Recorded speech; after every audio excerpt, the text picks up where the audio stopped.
All right, it's time to discuss Steven Avery again.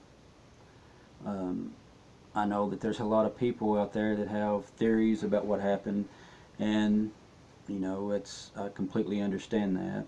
Um, the reasoning for that is, how bad the detective work was during the case. Um, I totally agree that Steven Avery was targeted. They went after him and pretty much, you know, abandoned, their the protocol of how the investigation should have been carried out. But does that make Steven Avery innocent? Um, there were a lot of, shady characters in this whole ordeal that, you could jump from one to the next. And when I first um,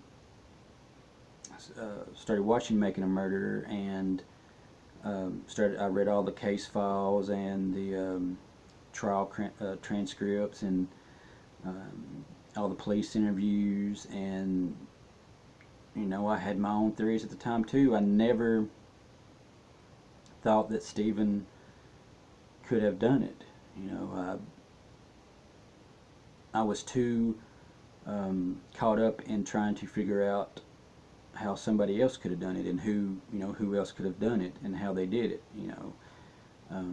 I never really put that much focus on Stephen. I guess the reason why was because the law enforcement, they focused all their time on Stephen, and they left the other would-be suspects. It was all targeted for Stephen. And but there's one thing that puzzled me, and several things actually that I never could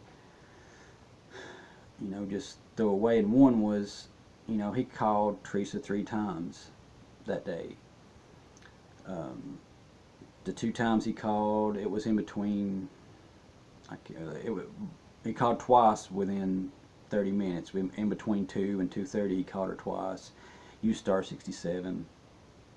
The last time he called her was a couple hours later. It was almost 4:30, I think, somewhere around 4:30, and he didn't use star 67. That always, it just didn't make any sense to me.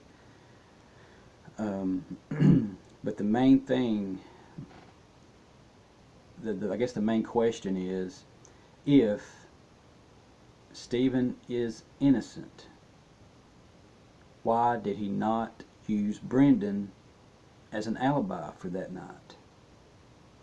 Because Brendan and they had a bonfire, and if nothing happened, if it was all just a bonfire, why did he not use Brendan as an alibi? He never mentions the bonfire in the November 5th, 6th, or November 9th police interviews. He never mentions having the bonfire. And they come out and ask him, they ask him, what did you do after Teresa left that day? He says he takes the Auto Trader book that she gave him into the house, lays it beside the computer, goes over to Bobby's. Bobby's gone, whatever. He never mentions anything to do with the bonfire.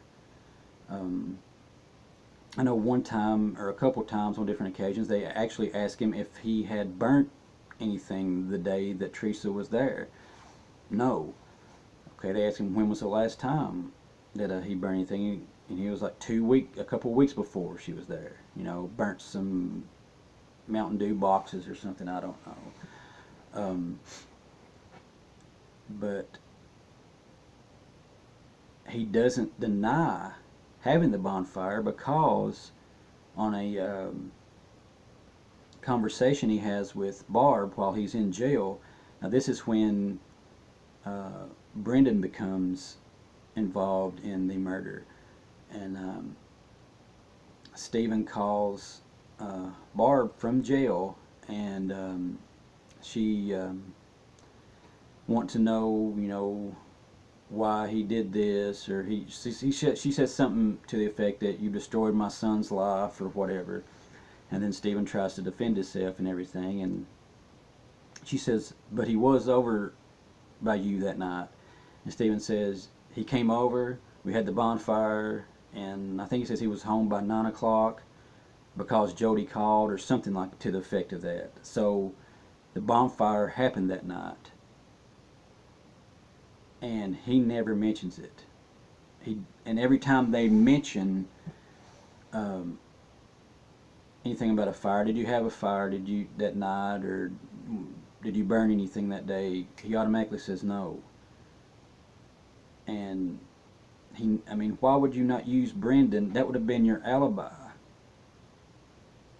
Why would you have not said, yeah, Brendan came over, we had a bonfire? That would have, then they could have questioned Brendan, and Brendan could have, verified it. But it don't make any sense,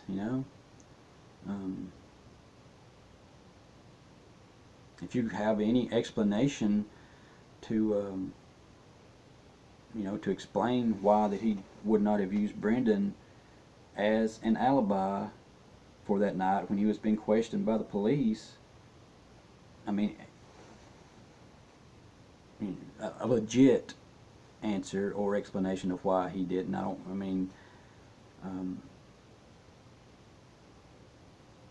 It just doesn't make any sense. He never mentions the bonfire. Never. But anyway, till next time, I guess I'll see you guys later.